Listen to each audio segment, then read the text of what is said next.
Hi, everyone.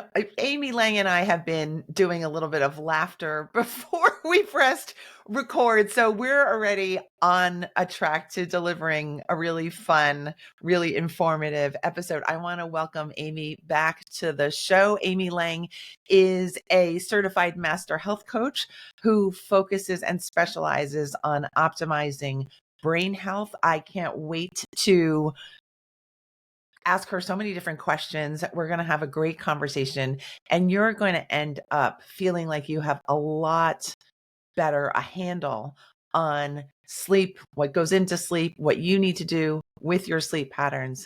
Welcome back to the show, Amy.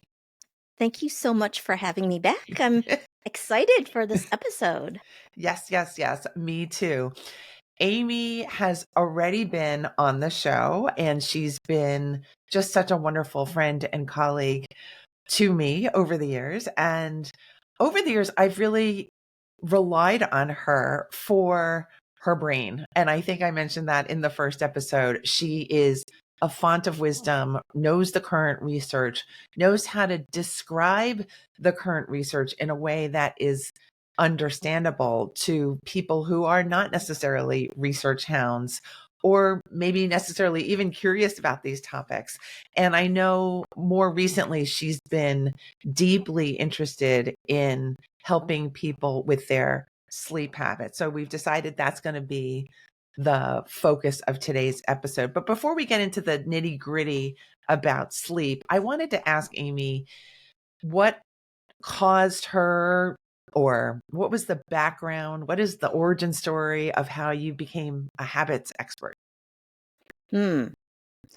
Probably from owning the health club. So I was the owner of Pacific Heights Health Club for 15 plus years. That's in San Francisco.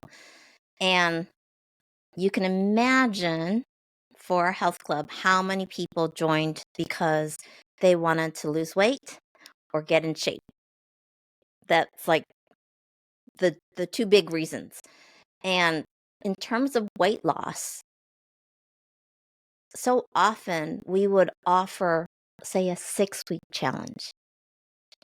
And so people like projects, they beginning, middle, end, right? And there's a flawed reasoning with weight loss where they're like, okay, I want to lose the weight first and then figure out how to keep it off. And when I finally got them into the club and I could have a real conversation with them, not all the marketing stuff, but literally have a conversation with them, I was like, what if we thought about movement like you think about brushing your teeth? Because so often, like with the 6-week challenge during the summertime, people would be like, well, can I extend it a week? Because we're going to be on vacation. And I was like, are you going to brush your teeth while you're on this cruise or wherever you're going? Okay, how about if we're moving? It's just moving maybe a little differently. So it was really like less about dieting short term, let me overhaul my life, and much more about how do we work with our brain and body and do things. And the thing about habits, they conserve energy, which works with your brain. And when you get those habits dialed in, those healthy habits that you want, then you're automating what's important.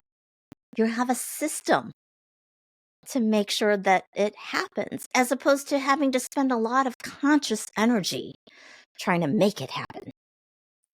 Okay, that's a great explanation. Thank you for that. But does being a gym owner make you understand habits? Like, how did you understand that Oh, that was the right way to think about habits?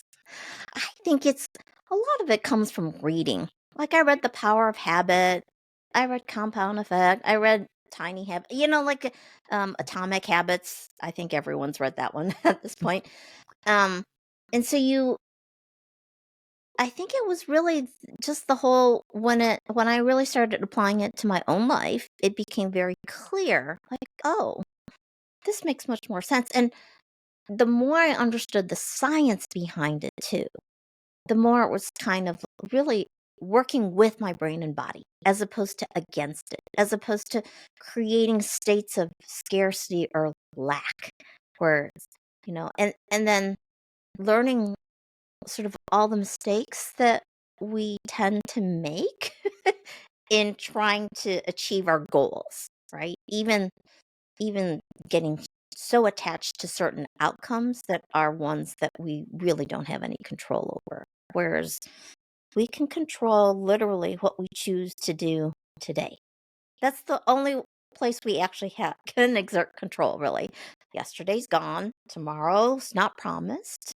We only have like this moment, really. Yes, I love that. Thank you. So now you are demonstrating and communicating with a very calm and patient and loving tone. Have you always had that tone? And I'm kind of maybe developing a lead in question to what have you been like with your own self in terms of self-regulation, keeping the habits, being kind and patient with yourself? What is your own backstory, if you don't mind sharing that? Ah, well, so when I had the health club, one of the trainers, actually, I talk about him in my book. Shameless plug, Thoughts Are Habits too. He was my trainer there, and he was actually getting certified as a life coach. And it was really interesting because in a conversation I had with him, he was like, your superpower is kindness. So I think in terms of how I communicate, this is just kind of the way I am, the kind of my being. Um, I probably listen more now than when I was younger. I was very talkative when I was younger. Uh, and as far as the conversations that I have, the self-talk, if you will, mm, I think I was probably when I was younger, I was much harder on myself. I still catch myself, right? And one of the things that I teach people that I try to practice myself as much as possible is this 4-step reframing method. I call it practicing TLC, where it's becoming aware of the thought. And when I say that, practices like meditation really help with that, where you can literally sort of be that neutral observer of your thoughts. So once you become aware of them, I say shine a light on them, because our thoughts, especially that self-talk, the automatic negative thoughts, they are fleeting. It's like a dream. And if you don't capture it, it's very easy to lose it. So journaling is really helpful. And I actually think also when we write, we're using different parts of our brain. So we end up in a different place than if we just let it bounce around in our head. When we write, we create a little distance. We can actually, again, excuse me, we can observe a little better. Um, and yeah, so you really get to see what it is that you're thinking. Even saying it out loud versus letting it go around in your head makes a difference, right? So once you become aware of the thought, then let's challenge the premise of it. And I usually use 4 questions. Is it true? Is it kind? Is it necessary? Is it helpful? I know Byron Katie has a different set of 4 questions. Mhm. Uh, Dr. Daniel Amen has kind of built on that. Yes. But I like those 4 because if you cannot answer yes to all 4 of those questions, then this is an opportunity to reframe it in a way that better serves, right? So that we're literally aligning the thought that we want with the emotion that it generates. And we talked about energy stuff, right? Like that emotion that creates the energy that propels you in a particular direction so that you're taking action. When we get those all aligned, then things become easy. I'm always like, how do we make it easy? Like this podcast, I'm excited. I'm like, we're gonna have fun. I'm always having fun when I talk to you. So, and you're so good at asking questions. That's one of the things that I'm like, how do I get better at asking questions? Well, Amy is thank you for that. And I always have fun with you. And Amy is an optimizer, I would say. Her brain is on the lookout for ways to make things easier, make things smoother, have things make more sense, which I love. I love that. And I try to be like that too. I don't think I'm naturally as gifted in that category as Amy is, but I appreciate the way her mind works, like the gears are turning to figure out the issue. So it sounds like you've always had a way to kind of work through your thoughts, your habits, your emotions, and your energy. Does that make sense? I don't think I always did. So when I was in my early 30s, actually went to counseling. So for like 3 years. And one of the things that I learned that I share with folks is the learning cycle. Lots of people know it as like your thoughts drive your emotions, which drive your actions, which lead to whatever outcome, right? So I break it down further where I really talk about we have a particular situation. We use our senses to take in what's happening. And that, along with the thoughts we have, our beliefs, we create meaning from it. There's an interpretation. And it's that interpretation that drives the emotions that we have. And so when you think about it that way, then it's like all the choices that you have, the ones you're going to make are going to align with that emotion, right? So, but it doesn't mean that all the other, like a lot of times we get into this all or nothing thinking. We see a binary choice when there's actually a whole continuum of choices. But again, I go back to it depends on how you're looking at it. Can you even see that that choice exists? And then when you align with it, you get a particular response. That response generates outcomes. That outcome ultimately is evidence for your brain. And we have a confirmation bias, right? We want to be right. Our brain's always looking for, like, yes, I solved the problem correctly. And so we look for evidence. So that's I'm always like, if we make it easy, then we fuel ourselves, right, with evidence that, oh, this is working. This is working. I can do this. I'm the little engine that could. Yes. Yeah. Yes. Yeah. All right. So So beautiful. I So learned that in counseling. That was the game changer for me when I understood, oh, it's my interpretation that I'm making it mean something, and I have the ability to manage that. So I did not always have that. That was something that I learned.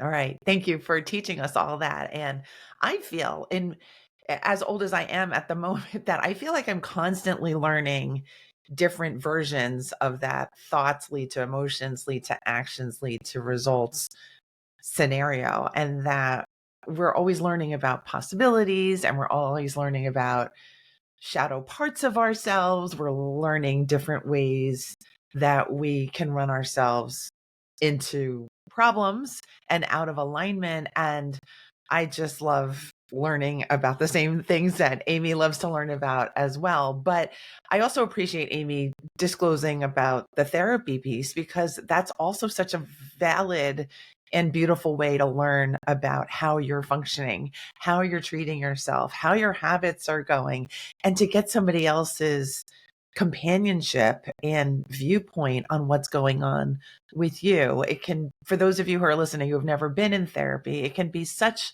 a mind and body opening experience where you are able to explore in a zone of safety parts of you that may never have gotten daylight or been seen without the help of a professional and a private space and some time dedicated to that process. And of course, I've been through years of therapy myself, many, many years of therapy. All right, Amy. So you have given us the basic understanding of how habits go and how our thoughts and feelings and behaviors are connected to each other. And we've talked about how alignment really helps to get us going in the right direction, helps us to save energy and time. But what about those moments when we are driving ourselves nuts, when we're thinking we have our thoughts and feelings together, but we're actually maybe sabotaging ourselves or not keeping to our habits that we wanted to keep consistent with. Could you talk about that a little bit? I'm not sure I understand the question. I'm not sure it was well stated, but I'm thinking the way we were talking in the first part of our conversation was about how we're coordinated systems. Our thoughts and our feelings, they kind of make sense. And our brains are looking out for us, and they're looking to make sure that we stay well, that we find what we need, and that we confirm the beliefs that we have. What happens? It makes me think about people who are thinking, I'm going to stick with my habit, and then they don't, right? And that's been every one of us, you and I, and everyone who's listening. So I just want to get your sense of what's going on when you have a plan. Cognitively, you've designed what you think is a reasonable, doable plan. And then lo and behold, you're not going to the gym. You're not eating the foods that you decided were good for your body type and your particular stage in life. Can you describe just any thoughts that you have about when we are not sticking with our plans? Well, we are creatures of habit. Like if you were, I was thinking about doing like a habit inventory right now of from the moment you wake up, like what are the things that you do where it takes minimal thought, minimal energy? I get up, I go to the bathroom. I always exit the bed from a certain side, go to the bathroom, brush my teeth. Right there are things that I do that I don't have to think about. Some of it is nature calling, right? But brushing my teeth isn't, but it's automatic. It's so brush my teeth with my right hand cuz I'm right-handed, right? So there like it would be interesting to do an inventory of all the things that we do automatically. So one of the things I talk about with brain health is our brain is only 2% of our body weight, but it actually uses 20% of the energy. So it's an energy hog. Your brain has like three big priorities. Number one, to keep us safe. Number two, to conserve energy. And number three, to seek pleasure, right? Rewards. And so when we don't do the thing that we were planning, I think we've just defaulted to some other habit. We're just on autopilot at that point. Uh, that's most of the time. And there are other times where maybe you're making a choice. Like, am I going to go work out today or not? And even there, that would be an opportunity if when you become aware of it. It goes back to that whole a lot of times like you're 3 steps away from it already and then you're like, "Oh, like why am I doing this again?" In that moment, while it's still a little fresh, that would be a great opportunity to journal. So there's this as I described that 4-step process, there was an assumption there that you became aware of the thought before things went sideways, right? It can go sideways. That's fine. You become aware of it. At that point, you can always kind of go back. Okay, how did I get myself here? What were the thoughts? What were the feelings that led me to do this instead, right? Just basically stay in my comfort zone. So ultimately, it's still about our brain saying, I've seen this before. I know this pattern. This is what I do. This solves the problem. I don't feel like it. Well, why don't I feel like it? How am I thinking about it that leads me to say, I don't feel like it? Because I Yeah. think that's probably like when you verbalize what it is, that's probably the thought. I don't feel like it. Okay. What thought precedes I don't feel like it? Hmm. I love these thoughts. I particularly like the fact that you're probably defaulting to an old habit, one that you've been using, because that explains a lot, right? Because we're always, like you said, throughout the day using habits. And so if things are not going the way you were planning for, it's likely you're doing some other habit that maybe makes you feel more comfortable in the moment. And maybe you got away from your plan And we can take a look at that, and you can be mindful about it. You can journal about it. You can do any sort of investigation you want. All right. So now I think this is a perfect juncture to hop over to the sleep conversation, because we all have sleep habits. We all have the requirement of sleep every day, and we all have such widely differing behaviors and routines and attitudes about sleep. And sometimes those behaviors, attitudes, and routines change day by day. And I'm just excited to hear what you've learned and found and implemented for yourself and for your clients. I am bringing up this topic because sleep hygiene and getting good enough sleep is such a priority problem. I will say that. I will call that a priority problem, meaning it is high on the list of problems that clients discuss with me and with other group members in our coaching groups. And it just keeps circling back, right? No matter how many times we can look at it, somebody's going to have a struggle with sleep. And I understand that, because I am not someone who sleeps perfectly myself. I have my ideas of what perfect sleep would look like for me. And sometimes I aim for that, sometimes I don't. So I just want to get your basic take on sleep for women in midlife, and what are some of the complications of getting that really good solid sleep consistently for women in midlife. Okay. Well, actually, just a week or so ago, I presented to a group of moms. It's the Young Men's Service League.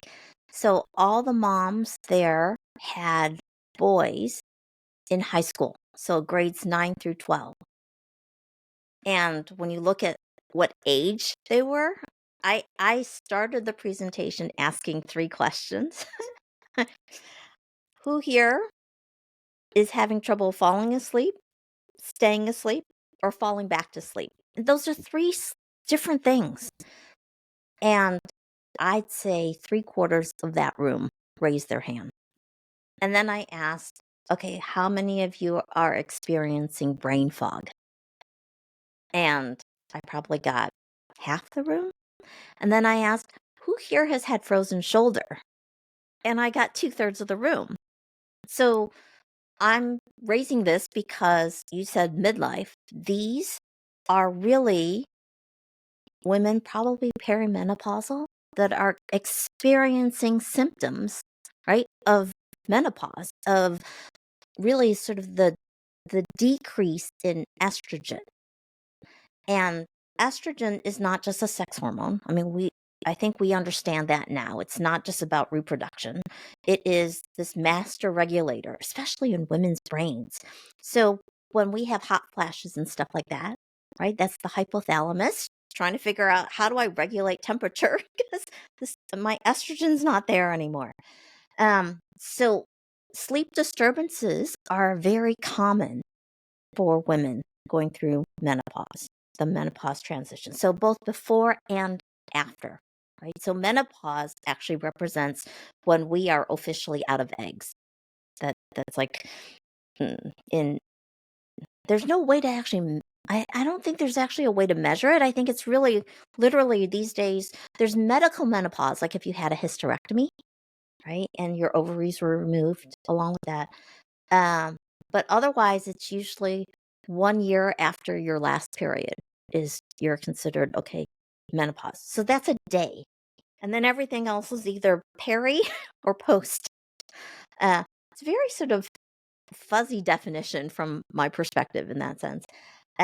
But so when we talk about sleep, recognize that it is oftentimes estrogen. Like I was up until I went through like menopause, I was a good sleeper. I didn't have trouble falling asleep, staying asleep, falling back to sleep. I usually didn't wake up, so there was no falling back to sleep. Uh, and I am now, full transparency, I am on hormone replacement therapy. Mm-hmm. So, and that has helped. But there's lots of other things that we can do. So, stress, chronic stress is a big one. I actually sat down before because I knew we were going to have this conversation. I was thinking about like what are common mistakes that people make when it comes to sleep. And one of those mistakes that I had listed, it was actually number 5. So, but I'll just reverse the order here. So number 5, I was saying, was lying in bed, worrying and ruminating, especially if you're lying in bed for like 20 or more minutes. So if you catch yourself doing that, right, where you've been lying, even if it's just thoughts bouncing around, maybe you're not worrying, right? Get out of bed. Like, we want the association with our bed to be sleeping, not a battleground. And I think if you're lying in bed 30, 40 minutes, like you're struggling to fall asleep, what are you thinking about when you look at your bed? Like, oh, what am I going to do? How long is it going to take tonight? That's not helpful. So try even going to if you have another place to sleep, another bedroom, you could try that. So sometimes, like if you're waking up in the middle of the night, it could be that you're too warm. So one of the things that we need is our body to cool, to stay asleep. So if you're sleeping next to someone who's a really warm sleeper, that might be adding to the problem, in addition to whatever you're going through yourself. So, yeah, so if you're lying in bed for a long time, I would say get up. Get up. You can do something else. I would um try to steer you away from looking at a screen though. Like if you want to read a book, listen to a podcast might be good. Something that allows you, even like a progressive muscle relaxation meditation would be good. I actually if folks want to, I have one. I recorded one. So if they would like to go to moxie-club.com/PMR, lowercase, for progressive muscle relaxation, that's an option for them. But the idea here is to get your mind to quiet, to focus on one thing, and to relax your body. Right? So if you're stressed, if your brain, if you're worrying about something, you're triggering a stress response. There's how are you going to fall asleep if your brain thinks there's a threat of some kind? So that's why we really want to get our parasympathetic nervous system to kick in. So anything we can do to get into that mode will help. So which is the stress less, or the calmer part yeah, of our calming a part of our nervous system. right, versus the sympathetic nervous system, which is the stress response, Yes. right? Yes. And the activating kind. Absolutely. With the cortisol and everything else that we've heard about. So lying in bed, I would say alcohol consumption. I don't drink alcohol, but a lot of my clients, if you look at like social media, a lot of folks are talking about how, especially with perimenopause, postmenopause, that alcohol it just takes it. It's just not a good mix, right? It's not getting metabolized the same way or as well, and so uh, alcohol, when you look at sleep, is more of a sedative. So sedation is not the same thing as sleep. Now, if you're using alcohol to help you fall asleep, I think what's really important to understand is alcohol will fragment your sleep, meaning you're much more likely then to wake up. And it also disrupts REM sleep, which is your dream sleep. So you need REM sleep for things like memory consolidation. This helps with learning. So it's that idea of like if you sleep on it and you get a good night's sleep, then stuff that was in short-term memory, right, makes its way into long-term. And it's almost like there's an indexing system that's occurring. All these connections are being made too. So, yeah, alcohol can can really disrupt that whole process. And it dehydrates you as well. So, which for your brain is not a good thing. Another common mistake, you talked about the attitude around sleep, Yes. where, I mean, when I was growing up, it was well, I'll sleep when I'm dead. You hear a lot of that. There's that Midwest, I grew up in Michigan, the Midwest work ethic. I watched my parents who I don't I don't think they got enough sleep, quite frankly. Hmm. Um, my parents didn't retire until they were 76 years old. And my dad talks about how they got up at 6:30, right? And I know I saw them up at around like 11:30 or 12 o'clock. So if you think about, they weren't even giving themselves the opportunity to get 8 hours of sleep. And so usually it's somewhere between 7 and 9 hours, right? It depends on the person. But that's why you often hear eight, I think it's just the average, right? Um, but I don't think my mom was getting 7 hours of sleep a night. I, so my mom has Alzheimer's. She was diagnosed when she was 78. So they retired in 76, 78. She got diagnosed. Um, and yeah, I think between the chronic stress and sleep, she grew up in Taiwan. I know she had or has hepatitis B, chronic hep B. Um, she had malaria when she was little, right? So there's um there's like new research that's talking about infections like COVID-19, herpes zoster, uh, that are potentially going to be added as risk factors for dementia. So, yeah, we want to.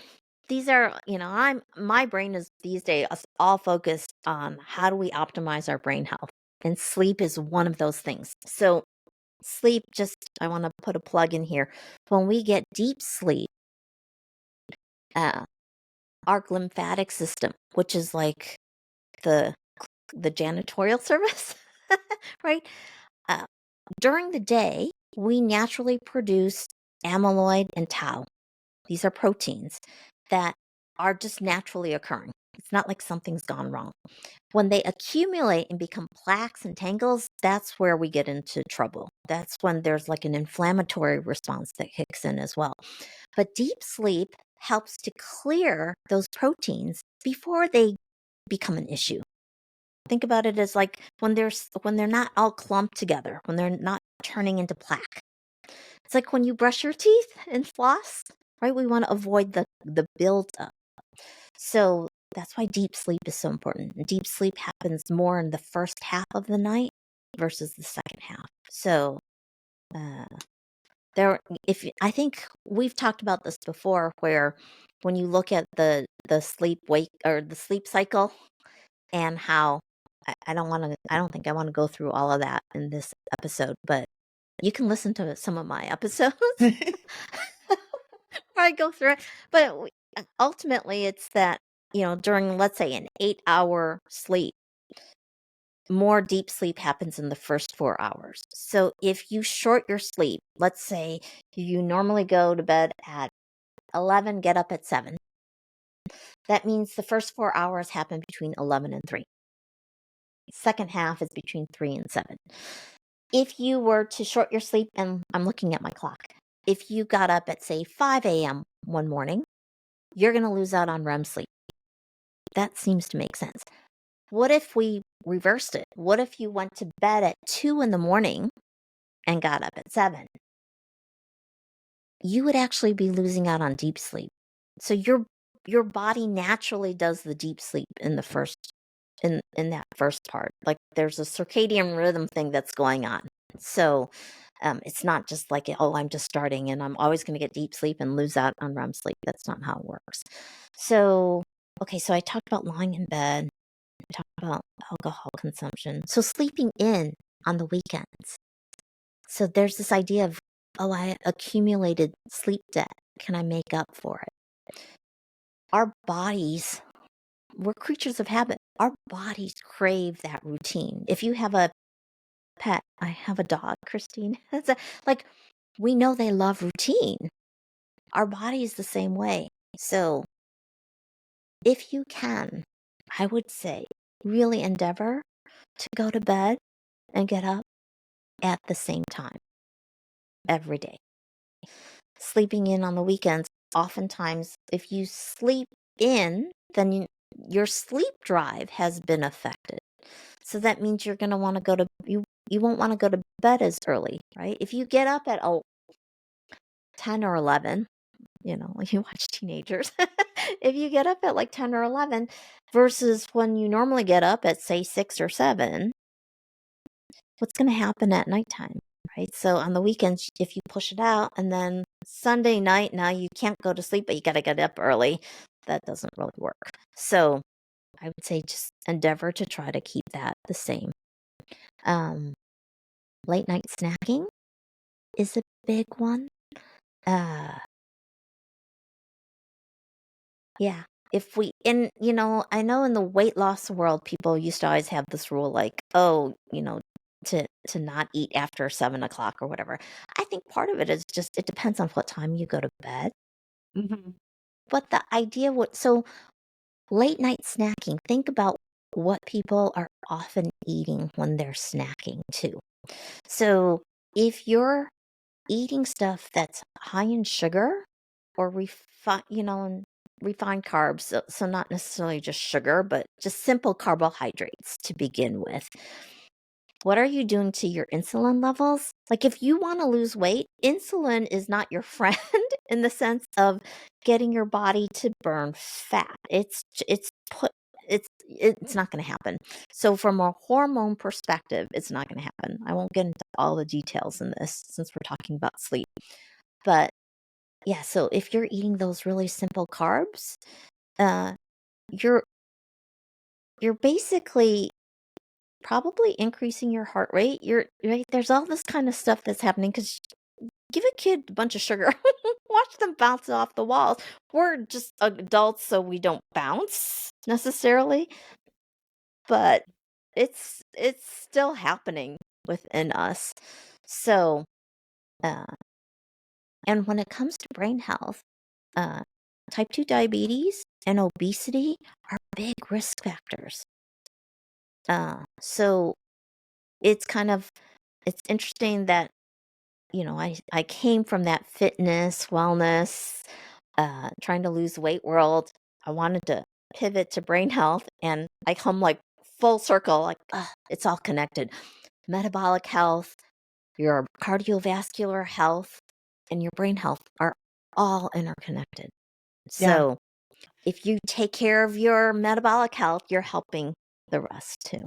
Yeah. I was doing just a side note. I was doing a TikTok yesterday, very side note, but I realized with the message I was delivering in that TikTok that I agree, everything is connected. So whatever you're doing to take care of your health is also pinging back and assisting your emotional health and how you communicate with other people and how you face new challenges and then how you sleep at night. So as you were going through the list of mistakes that people make when it comes to getting those great hours of sleep and getting the good deep sleep and REM sleep, I said, this is just regular human behavior. But it also made me think, wow, if we all got consistently good, healthy sleep, we would probably be much more likely to be able to cut down on some of these mistakes just naturally. We wouldn't feel as much like snacking in the middle of the night because we'd be properly sleeping, and we wouldn't feel like our hunger eating issues and patterns were so chaotic, right? Yeah. And then Yeah. maybe that would lead to easier weight maintenance, and that might lead to a more stable mood. All these things are related. I think we know that intuitively, but then we decide, oh, you know what? I can skip tonight's sleep, or I can live on 5 hours. It's just one night. And every time I talk to Amy about sleep, I run to my bed. I just think no plaque for me, no more, no more firing the janitorial staff in my brain. I am going to do better with this. And I want to thank you for just being so loving and kind with your explanations of what are the consequences and what are the easy shifts that you can do to just improve things even a little bit, that all of this matters and all of this is connected and all of it's really important. Yeah. Well, one of the things, okay, so if we tie sleep and weight loss together, okay, so we're talking brain health as well. But when we say it's all connected, so I talked about metabolic health and cardiovascular health. What about like hormone balancing? So when you look at like the principles of optimizing brain health, so I have identified 5, okay, and there's kind of a hierarchy. So the top 2 are energy management and restoring balance. Okay. Or if you think about like Eastern and Western medicine and functional integrative medicine, we're talking about balance and harmony. It's not just, right? So when we talk about energy management, um, there's a TED Talk by Dr. Lisa Mosconi from, I think it was 2017. And she has the PET scan, so this brain imaging of a same woman pre and post menopause, and you get to see the energy metabolism, right? The energy usage activity, whatever you want to call it, in different parts of her brain. And you can see a significant drop before and after. And she said it actually represented like a 30% drop in metabolism. So women's brains are more vulnerable, I believe, when it comes to Alzheimer's. And I mean, the statistics right now are we've got about 7 million adults in the US living with Alzheimer's, of which 2/3 are women. We outnumber men 2 to 1. And at age 45, our lifetime risk of developing Alzheimer's for women is 1 in 5. So 20%. That's a big number. And if you have a family history, so my mom has Alzheimer's, her mom had Alzheimer's. So I haven't gotten genetic testing and stuff, although I'm seriously considering it. Um, I think we need to start thinking about Alzheimer's the way we think about cancer, in that earlier detection is better. We have more options when we detect it early. The earlier we can, then the more we can actually, like, lifestyle changes or interventions can make a bigger impact. So by the time, you look in a brain, like my mom's brain at this point, there's probably so much irreversible damage. Even if we could get her to do, like, be super diligent about all the things, and we can't because my dad's kind of gatekeeper for that. That's a whole nother issue. Um, I think we could probably slow down the progression, but the damage is done. There's a lot of damage that's done. So the good news is when we're younger, like, there's this thing called neuroplasticity, right? There's this concept of cognitive reserve and brain reserve, where if you have this mindset of I'm always going to be learning new things, then you're like, it's so one of the principles is use it or lose it. So brain is like a muscle, right? We want to keep using it. I think there's mental stimulation, learning new things, being socially active, right? The quality of your relationships matter. Um, you're using different parts of your brain when you're interacting with people. So reading people, I started taking tennis lessons a few years ago. I love that. I'm outside, I'm moving my body, and it's always changing. Like how that other person, you play with different people, they have different patterns, all that stuff. Um, So I think I'm probably helping my brain. I'm doing what I can to help my brain, is Yes. essentially what I'm saying. So I am doing my best to walk the talk. Does that mean I'm perfect? Absolutely not. There are a lot of things I'm like, okay, I need to focus on that, right? And like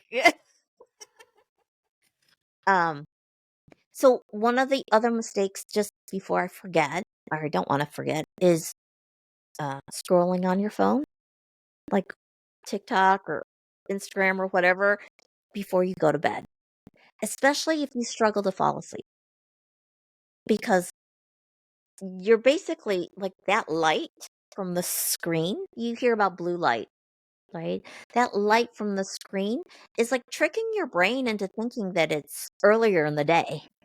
So you're just kind of pushing out sleep. Um, and that's why I say, like, listen to a podcast, and if you, as part of your bedtime routine, can like turn down the lights and things like that, that can often help. You talked about that whole the chain, right? Where you were talking about, depending on like, where do you want to intervene during the day to get that better sleep? Is it to go to bed earlier? Is it to not not do the late night snacking? Is it like, where can you break the chain, so to speak? Maybe one of the easiest things to do. So I talked about the mistakes. One of the things you could do is, when you get up in the morning, can you go for a quick walk outside? That tells your brain, like, oh, it's daytime, it's morning. Like, how do we help that sleep drive kind of kick in? So it will help you wake up too, right? Because you're walking, blood circulation, all that good stuff. Um, so I kind of lost my train of thought. Where did we want to go with your last question? Well, I think you're doing fantastically because you're covering so many different areas that we could maybe just say, okay, I remember Amy said I should get out the door in the morning because that's going to help me at night. And I just think if our listeners take one or two, like one piece of wisdom, one activity that they can do, that could set off a whole new chain of attitudes and actual behaviors around not just sleep health, but overall health, right? The things that you were talking about that you're doing for your brain health, they're helping your life. They're Mhm. helping your vitality, which is of course feeding back to your brain. This girl wants to live. This girl wants to stay relevant and alert and flexible. And I just think that's good at any age. And that is good advice for anybody, man or woman, menopause or not. Yeah. And let's just spend the thinking time and the planning time and the life investment time into things like this, because we think so much about work. We think so much about being good people. That's all great. But we also have to feed back into our bodies because our bodies and brains are working so overtime to take care of us. We want to put in the sleep so that our bodies and brains can really work like the master machines that they are. Yeah, absolutely. I think, I mean, ultimately, our brain is responsible for what we think, how we feel, what we say, what we do, right? Our personality, our memories, our intelligence, Our choices, so our big. judgment. Yeah, yeah. Planning, all of that stuff. And so, like, a healthy brain gives you, like, I always talk about, we can't control outcomes, but we can create conditions. Um, a garden is a really good analogy. Like, there are things we can't control, whether or not like, if there's going to be a drought or whatever. I mean, if you have a house plant, right? Water it, fertilize it, talk to it, right? All of those things, we get to control those things. Those are our behaviors. And when we create those conditions, then we put ourselves in a position to, it's much more likely for us to get those outcomes that we're looking for. But Yeah. ultimately, the control lies in what we can do today. right? I keep going back to the like, what you do today is what truly matters. So if we focus our attention on what we can control, um, and again, like we can't control the outcomes. I think one other thing, when I'm talking to clients, is we actually can't control what other people think, say, feel, or do either. We we want to, why can't I get them, or this person makes me so mad or whatever. It's like, no, we don't have that power to make someone feel something. Um, so even someone else, if you say like, oh, this person makes me so mad, I'm like, ultimately, it's still how you think about it and how you're interpreting it. I'm not saying you're not accurately, but just understand ultimately it's still your thoughts that are triggering that emotion. Yes. And so we have, in that sense, we have more control than we give ourselves credit for. But then, when we try to control what someone else is thinking, we really can't. I guess maybe unless you've been hypnotized or something, and then that's a whole nother ball game. Yeah. Different episode. Otherwise, then it's like instead of trying to manipulate, I actually think it's developing the skill of clear, direct, authentic communication, where you're talking about healthy boundaries and all that stuff. That's where we want to go in terms of, again, like what you can control. Okay, great. Anyways, that's a whole nother thing. I want to go back to the 5 principles of optimal brain health. Okay. I have energy management and I have restoring balance. I have a feeling you went through the other ones in conversation, but I just want to make sure our audience knows what are the 5 points for optimal brain health, if you don't mind going over those for us. Sure. So number 1, we're talking about energy management. Number 2, restoring balance. Number 3 is addressing root causes. We didn't actually talk about that. But when you think about prevention, one of the things with our healthcare system is that we're very focused on treatment. So, okay, in our healthcare system, when we talk about prevention, so we're talking Western allopathic medicine, right? There's primary prevention. So that would be preventing the disease from occurring. Now, if you have a strong immune system, that can help, right? That would be like what I think of as prevention. But vaccines are also a form of prevention, okay? And then secondary prevention is literally treating the disease. So think antibiotics for an infection, right? Anything where it's a cure, so to speak. And then tertiary prevention is really treating symptoms. So cough medicine addresses the cough, right? Suppresses the cough, doesn't treat the underlying cold virus. Okay, so our healthcare system is really focused on disease management, not really on healthcare, right? So if you think about from a scale of like minus 100 to 0, our healthcare system is about playing in that area. When I think about like health, deep health, true health, whatever you want to call it, wellness, wellness has kind of gotten a little fuzzy in its definition, but I'm thinking about how we play in the 0 to 100. So, when we talk about addressing root causes, that's where it's trying to stay in that 0 to 100. Yes. So all of these lifestyle protective things that we can do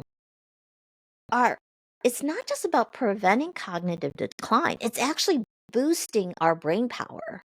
Like maybe that's the message it's so sleep, if you keep thinking about it from this place of I'm not getting enough sleep, that's actually in a lot of ways, we're still triggering a state of scarcity in our thinking.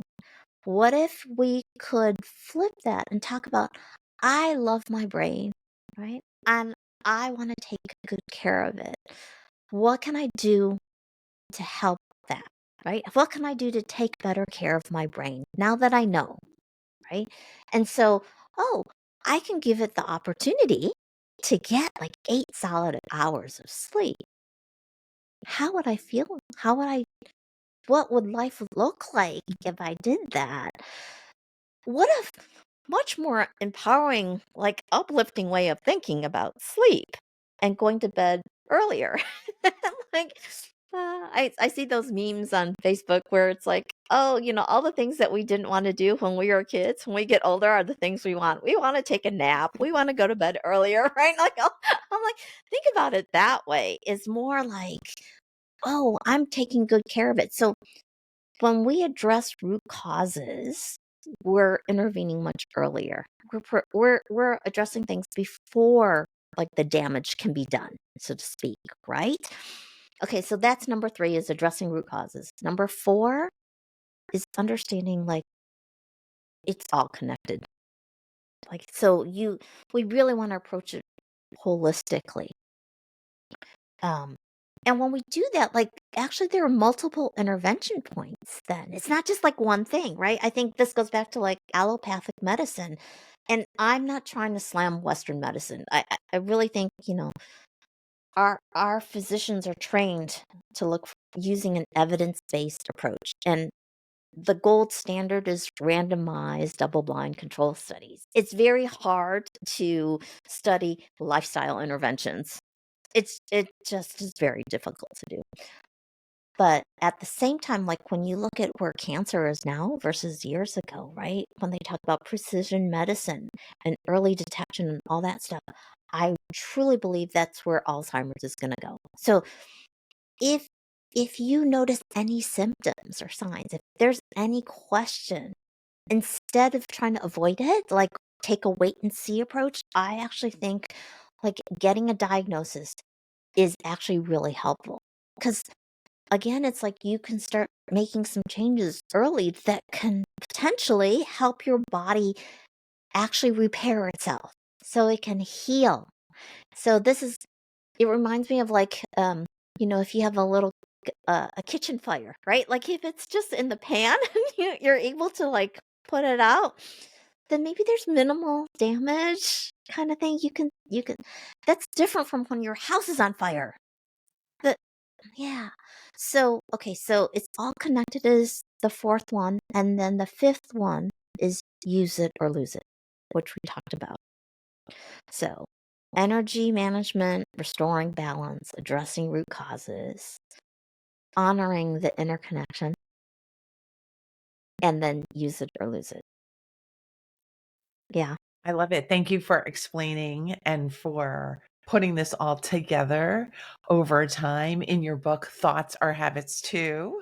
And for taking the time to just really give us your understanding, your deep understanding of why this matters, of how this all works, and what we can do to help ourselves to have better brains, to have better sleep, to have better experiences in the day to day because we're taking care of ourselves and our future selves at the same time. Could you remind me what the name of your podcast is? Because you did mention that you talk about all these things on your podcast as well. So I wanted to let our followers know where they can find you on the podcast.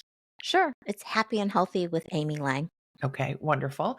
And then also, I know you are working specifically with clients in terms of optimizing brain health coaching. Could you describe a little bit more in detail what you're doing and how people can get in touch with you if they'd like to work with you?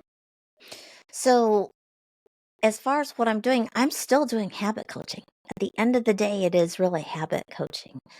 We are focused, though, on the habits that are derived from those 5 principles that I talk about. So there's 5 principles, and there are like 8 essential protective factors. So oftentimes you hear about the risk factors.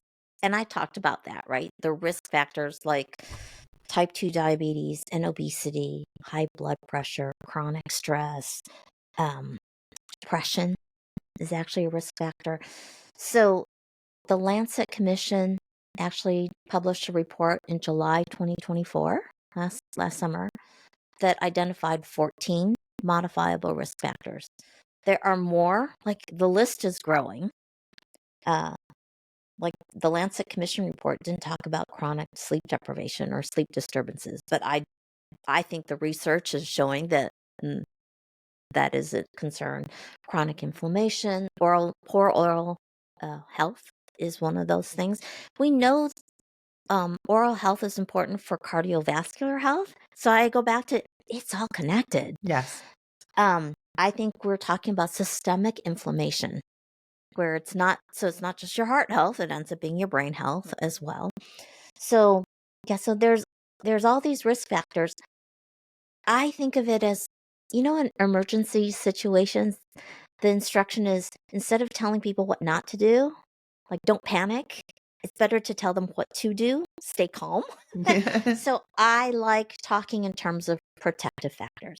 So from the principles, I have essential 8 protective factors. And from there, we come up with what are habits that make sense for you.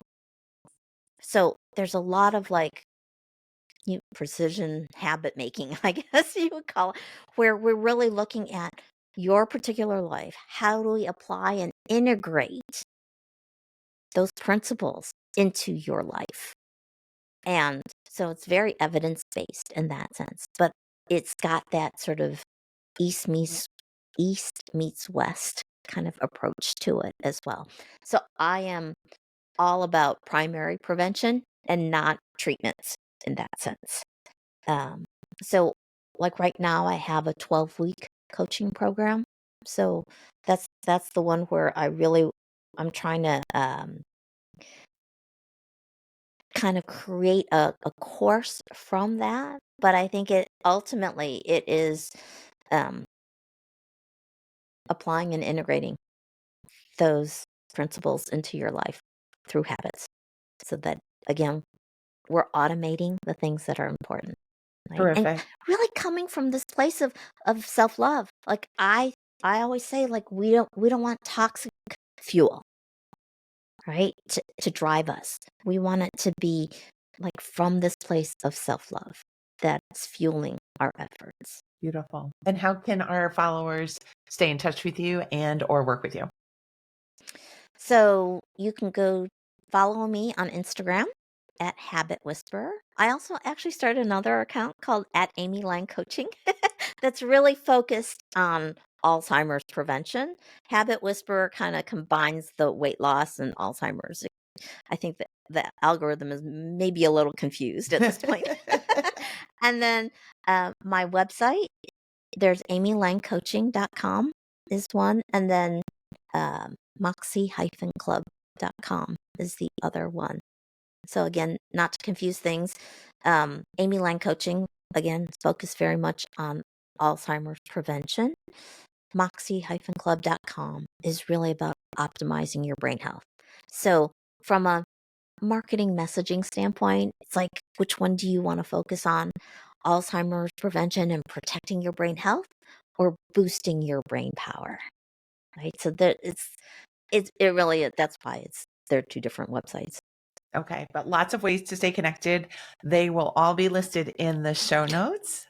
And Thank you. again, I want to give great thanks to Amy. Thank you, thank you, thank you. It's been a wonderful conversation. And I hope everybody, like me tonight, is going to run to bed. Thank you, Amy. It's been a delight. You're a delight. Thank you so much. Thank you so much for having me back. It's been so fun. All right, everyone.